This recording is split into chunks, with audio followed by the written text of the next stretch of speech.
वक्तव्याला उत्तर दिलं जात आहे। सरपंच संतोष देशमुख हत्या प्रकरणामध्ये थेट अजित पवार गटाच्या कार्यकर्त्यांकडून हस्तक्षेप होत असल्याचा आरोप धनंजय देशमुख यांनी केलाय। आरोपींच्या समर्थनार्थ घोषणाबाजी करणं, बॅनरबाजी करणं अशा बाबी वारंवार घडतायत। लोकप्रतिनिधींनी सामाजिक सलोखा बिघडला असा खोटा आव आणला जातोय। मात्र देशमुख कुटुंब कुठेही जातीवाद करत नसल्याचं म्हणत धनंजय देशमुख यांनी अप्रत्यक्षरित्या धनंजय मुंडे यांनी काही दिवसांपूर्वी केलेल्या वक्तव्याला उत्तर दिलंय। दरम्यान यावरतीच बोलण्यासाठी आपल्याबरोबर धनंजय देशमुख आहेत। भाऊ, तुम्ही काल पाहिलं असेल की स्वतः निकम यांनी या ठिकाणी म्हटलं की D2 ऑपरेशन जे आहे ते या ठिकाणचे जे काही आरोपी आहेत त्यांच्या माध्यमातून राबवलं जाते। आरोपीचे जे वकील आहेत त्यांच्या माध्यमातून हे ऑपरेशन मागच्या काही दिवसापासून राबवलं गेलेलं आहे।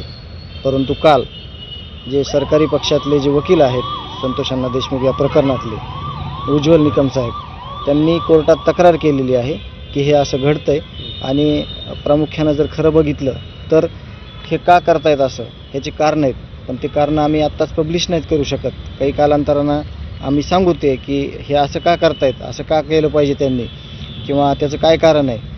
तर त्याच्यामागं खूप मोठा त्यांचा उद्देश आहे, परंतु उद्देश हा साध्य नाही होणार कधीच। आणि त्यावर काल निकम साहेबांनी देखील स्पष्टीकरण दिलेलं आहे।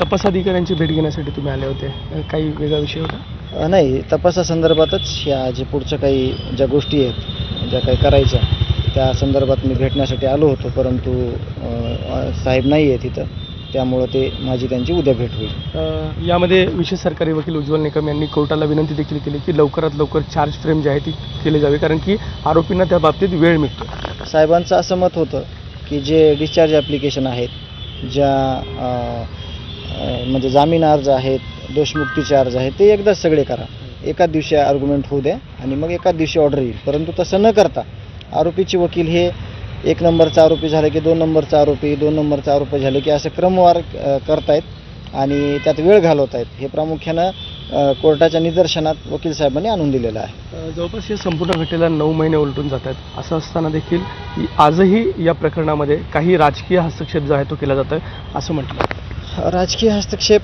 अशा पद्धतीनं होतो इनडायरेक्टली की त्याचे उदाहरणं म्हणलं तर आरोपीच्या घोषणा करणे किंवा खोटा आव आणणे लोकप्रतिनिधींनी की सामाजिक सलोखा बिघडला आहे, तो सामाजिक सलोखा जोपासला पाहिजे, सगळ्या जाती धर्मांनी सोबत राहिलं पाहिजे। परंतु आम्ही देशमुख कुटुंबियातर्फे तर प्रकरण झाल्यावर 2-4 दिवसांनाच सांगितलं होतं की देशमुख कुटुंब हे कुठेही जातीवाद करत नाही। देशमुख पुढची बातमी बघूया। 2 सप्टेंबरला सरकारनं काढलेल्या GRच्या नुसार हैदराबाद